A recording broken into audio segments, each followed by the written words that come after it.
ధనాధన్ Dhoni, Jharkhand dynamite Dhoni ఇలా అనేక రకాలుగా మహేంద్ర సింగ్ ధోనిని పిలుచుకుంటూ ఉంటారు ఫ్యాన్స్. ఈ మాజీ కెప్టెన్ టీమిండియాకు T20 వరల్డ్ కప్ అలానే వన్డే వరల్డ్ కప్లను కూడా తన సారథ్యంలోనే అందించాడు. అలా అందించిన ఏకైక కెప్టెన్ కూడా మహీనే. ఇక ఐపీఎల్ స్టార్ట్ అయ్యాక చెన్నై సూపర్ కింగ్స్ జట్టుకు కూడా సారథ్యం వహించాడు. అయితే మహి గత ఐపీఎల్లోనే రిటైర్మెంట్ ప్రకటిస్తాడని అంతా అనుకున్నారు. కానీ ధోని అనూహ్యంగా రిటైర్మెంట్కు ఇంకా సమయం ఉందని చెప్పి షాక్ ఇచ్చాడు. కానీ ఈ ఏడాది ఐపీఎల్ తర్వాత ధోని రిటైర్మెంట్ తీసుకోబోతున్నాడని వార్తలు హల్చల్ చేస్తున్నాయి.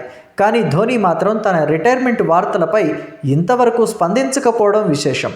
విచిత్రమైన విషయం ఏంటంటే ఈ ఏడాది జరగబోయే ఐపీఎల్లో ధోని ఫుల్ ఫ్లెడ్జ్డ్గా ఆడేందుకు ఫిట్నెస్తో ఉన్నాడా లేదా అనే చర్చ కూడా జోరుగా జరుగుతోంది. ఈ క్రమంలో ఇర్ఫాన్ పఠాన్ స్పందించాడు. ఇర్ఫాన్ ధోని సారథ్యంలో టీమిండియాలో బౌలర్గా ఆడాడు కూడా. తాజాగా ధోని రిటైర్మెంట్పై వస్తున్న వార్తల్ని ఇర్ఫాన్ పఠాన్ ఖండించాడు. తాను ధోనిని ఒక నెల రోజుల క్రితం చూశానని అన్నాడు. ఇప్పుడు ధోని గతంలో మాదిరిగా లాంగ్ హెయిర్తో ఉన్నాడని చెప్పాడు. ధోని కేవలం హెయిర్ స్టైల్ విషయంలో మాత్రమే కాదు, ఫిట్నెస్ విషయంలో కూడా గతాన్ని తలపిస్తున్నాడని చెప్పుకొచ్చాడు. 40 ఏళ్ల వయసు వచ్చినప్పటికీ ధోని చాలా ఫిట్గా ఉన్నాడని, ఫ్రాంచైజీ కోసం ముఖ్యంగా తన ఫ్యాన్స్ కోసం ధోని ఈ ఐపీఎల్లో తన ఆటను కొనసాగించబోతున్నాడని ఇర్ఫాన్ పఠాన్ పేర్కొన్నాడు.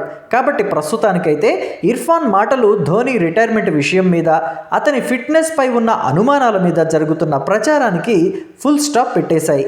ఐపీఎల్లో రోహిత్ శర్మతో కలిసి సక్సెస్ఫుల్ కెప్టెన్గా ధోని పేరిట ఒక రికార్డు ఉంది. రాబోయే సీజన్లో కూడా చెన్నై సూపర్ కింగ్స్కు టైటిల్ అందిస్తే అత్యంత విజయవంతమైన కెప్టెన్ల జాబితాలో టాప్ లిస్ట్లో ప్లేస్ దక్కించుకుంటాడు ధోని.